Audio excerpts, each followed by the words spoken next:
नमस्कार प्रिय मित्रों। आज की यह कहानी बड़ी ही रोचक और दिलचस्प होने वाली है। यह कहानी पुरुषों को जरूर सुननी चाहिए। इस कहानी को ध्यानपूर्वक और गौर से सुनने से उन्हें यह पता चलेगा कि उन्हें कैसी स्त्रियों से प्रेम करना चाहिए और कैसी स्त्रियों को उन्हें जीवन संगिनी बनाना चाहिए, और स्त्रियां कब तक अपने पति को या अपने प्रेमी को प्रेम करती हैं, आज की इस कहानी में हम जानेंगे। तो चलिए इस ज्ञानवर्धक और रोचक कहानी को शुरू करते हैं। बहुत ही प्राचीन समय की बात है। एक नगर में एक बहुत ही घना और सुंदर सा वन था। उस वन में बहुत ही सुंदर नदियां बहा करती थी, बहुत ही प्यारे प्यारे फूल खिला करते थे और बहुत ही मनमोहक दृश्य था। इतना सुंदर नज़ारा था कि स्वर्ग से देवता भी उन्हें देखने के लिए आया करते थे। अप्सराएं स्वर्ग से उतरकर वहां नृत्य करने आती थी। एक दिन की बात है कि उस नगर के राजा वन भ्रमण के लिए निकले थे। तभी उनकी दृष्टि एक सुंदर सी स्त्री पर पड़ी। वह स्त्री इतनी अधिक सुंदर थी कि राजा उसे एकटक निहारते रह गए और उसकी सुंदरता पे मोहित हो गए। तभी वह स्त्री आंखों से ओझल हो गई। राजा को यह समझ न आया कि इतनी जल्दी वह स्त्री कहाँ चली गई। अब तो राजा उसे किसी भी तरीके से एक बार फिर से देखना चाहते थे, लेकिन वह स्त्री उन्हें कहीं भी दिखाई न दी। अगले दिन फिर से राजा उसी स्त्री की तलाश में उसी वन में पहुंच गए और उसकी प्रतीक्षा करने लगे। तभी वह स्त्री वहां आई और गंगा में स्नान करने लगी। गंगा में स्नान करते हुए वह और अधिक सुंदर दिखाई दे रही थी। राजा उसे एकटक निहार रहे थे। तभी उस स्त्री की दृष्टि उस राजा पे पड़ी और कहने लगी कि हे राजन, आप क्या देख रहे हैं। तब राजा ने कहा कि हे सुंदरी, मैं तुम्हें ही देख रहा हूँ। तुम्हारे जैसी सुंदर स्त्री मैंने पूरे जीवन में आज तक कहीं भी नहीं देखा है। मैं एक राजा हूँ। अगर तुम मुझसे विवाह कर लोगी तो तुम एक रानी बन जाओगी। तुम्हें किसी चीज की कोई कमी नहीं होगी। मैं तुम्हें ऐशो आराम से भर दूंगा। तुम्हें अपने पलकों पे बिठा के रखूंगा। इसलिए मैं चाहता हूँ कि तुम मुझसे विवाह कर लो और मेरी रानी बन जाओ। तब उस स्त्री ने कहा कि हे महाराज, आपका कहना बिल्कुल गलत है। मैं किसी की पत्नी नहीं बन सकती और ना ही इस धरती लोक पे रह सकती हूँ, क्योंकि मैं स्वर्ग की अप्सरा हूँ और मैं किसी भी एक पुरुष की होकर नहीं रह सकती। मेरा तो काम ही है देवताओं का और अन्य मनुष्यों का मनोरंजन करना। जो भी मनुष्य मृत्यु के पश्चात इस धरती लोक से स्वर्ग में जाते हैं, मैं उनका मनोरंजन करती हूँ और देवताओं के लिए भी मैं नृत्य किया करती हूँ।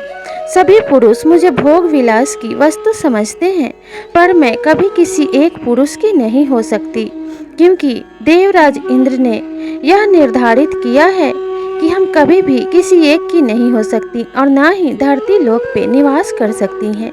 तब उस राजा ने कहा कि हे सुंदरी, मैं तुमसे विनती करता हूँ कि तुम मुझसे विवाह कर लो। मैं तुम्हारे बिना नहीं जी सकता, क्योंकि मैं तुम्हारे ऊपर अपना दिल हार बैठा हूँ। तब उस स्त्री ने कहा कि हे राजन, आपकी इतनी इच्छा है तो ठीक है, मैं आपसे विवाह तो कर लूँगी, लेकिन आपको मुझे एक वचन देना होगा। अगर आप उस वचन का पालन करने में सफल हो गए तो मैं हमेशा हमेशा के लिए आपके साथ रहूंगी। अन्यथा आपने अगर वह वचन तोड़ा तो मैं आपको छोड़कर हमेशा हमेशा के लिए चली जाऊंगी और अपने पत्नी धर्म से मुक्त हो जाऊंगी। तब उस राजा ने कहा कि तुम मुझसे जो भी मांगोगी मैं तुम्हें अवश्य ही दूंगा। तुम्हें जो वचन चाहिए मुझसे ले लो, लेकिन मेरी रानी बन जाओ और मेरे राजमहल में चल के मेरे साथ रहो। तब उस अप्सरा ने कहा कि ठीक है, आप पहले मुझे यह वचन दीजिए कि कभी भी सैया के पश्चात अगर मैंने आपको निर्वस्त्र देख लिया तो मैं उसी क्षण आपको छोड़कर स्वर्गलोक में चली जाऊंगी। बिस्तर के अतिरिक्त आप मुझे कभी भी निर्वस्त्र दिखाई नहीं देने चाहिए। राजा ने कहा कि ठीक है, मैं इस बात को अच्छी तरीके से स्मरण रखूंगा और कभी भी शयन के बावजूद मैं तुम्हें निर्वस्त्र दिखाई नहीं दूंगा। राजा ने यह वचन उस अप्सरा को दे दिया और अप्सरा ने भी अपने वचन के अनुसार राजा से विवाह कर लिया और विवाह करके वह उस राजा की रानी बनकर उनके महल में आ गई और खुशी खुशी रहने लगी। इसी तरीके से समय बीतने लगा और कुछ दिनों पश्चात रानी गर्भवती हुई और उसने अपने गर्भ से एक सुंदर पुत्र को जन्म दिया। धीरे धीरे राजा और उस अप्सरा के विवाह को 5 वर्ष बीत गए और 5 वर्ष पश्चात देवराज इंद्र को इस बात पे बड़ा ही क्रोध आने लगा कि वह अप्सरा इतने दिनों से धरती लोक पे क्या कर रही है, और वह क्रोधित होने लगे। और तब वह उसी वन में एक मनुष्य का रूप लेकर आए और उस अप्सरा से मिले तो वह अप्सरा कहने लगी कि देवराज इंद्र, मुझे क्षमा कर दीजिए, क्योंकि मैंने अपने पति को वचन दिया है कि मैं जब तक उन्हें बिस्तर के अतिरिक्त निर्वस्त्र नहीं देख लेती तब तक मैं उन्हें यहाँ से छोड़कर कहीं नहीं जाऊंगी, और आज तक मैंने उन्हें बिस्तर के अतिरिक्त कहीं भी निर्वस्त्र नहीं देखा है। इसलिए मैं अभी यहाँ रहने के लिए विवश हूँ। अगर आप मेरी मदद कर सकें तो मैं यहाँ से आपके साथ चल सकती हूँ।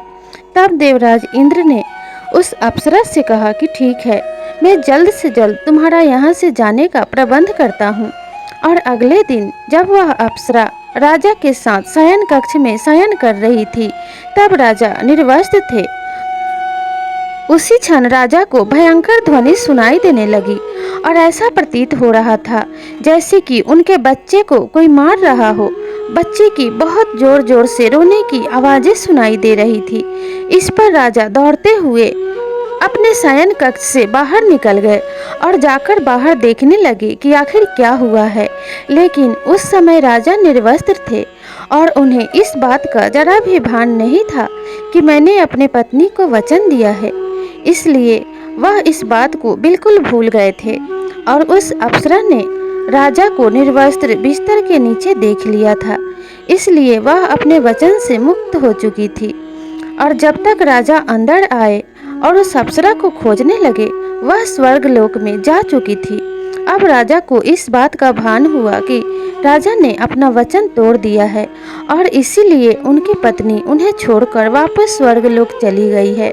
अब राजा उस अप्सरा के याद में हर वक्त खोए रहते, ना कोई काम ठीक से कर पाते, ना ही अपने राज के कार्यभार को संभाल पाते, और इसी तरीके से राजा बिल्कुल मतिभ्रष्ट होकर एक पागल की तरह जिंदगी जीने लगे। इसी तरीके से काफी समय बीत गया। राजा हर समय उस अप्सरा के ख्यालों में खोया रहता। राजा को इस बात का भी भान नहीं था कि उनका एक पुत्र भी है जिन्हें राजा को ही संभालना है। लेकिन राजा तो हर समय उसी अप्सरा के याद में खोए रहते थे। एक दिन की बात है कि वह अप्सरा फिर से उसी वन में स्नान करने के लिए आई और राजा भी उसी अप्सरा के प्रतीक्षा में उसी वन में बैठे हुए थे।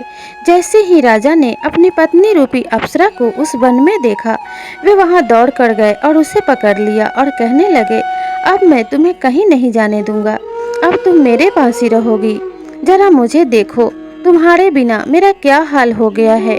क्या तुम मुझसे यही प्रेम करती हो? क्या तुमने इसी के लिए मुझसे विवाह किया था?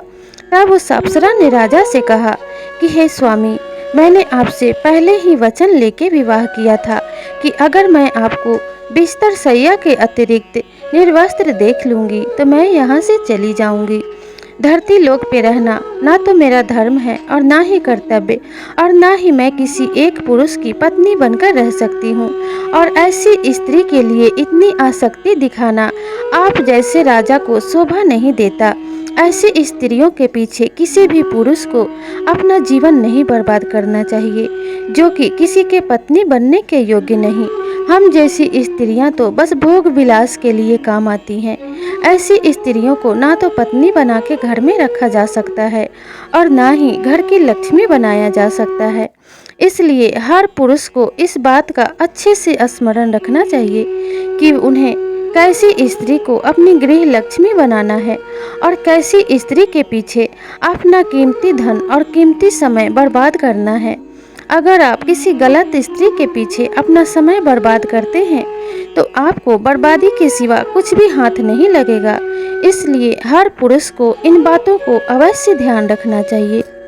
अप्सरा ने राजा को पहली बात बताते हुए कहा कि हे राजन, जो स्त्री धन के लालच में किसी पुरुष से प्रेम करे, ऐसी स्त्रियों से हर पुरुष को दूर रहना चाहिए। और ऐसी स्त्रियां कभी किसी घर के लक्ष्मी बनने के लायक नहीं होती और ना ही किसी के जीवन संगिनी बनने के काबिल होती हैं।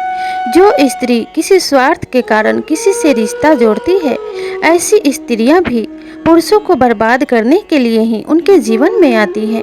जो स्त्री अपने सुखों का त्याग नहीं कर सकती, वो किसी और को क्या सुख दे सकती है।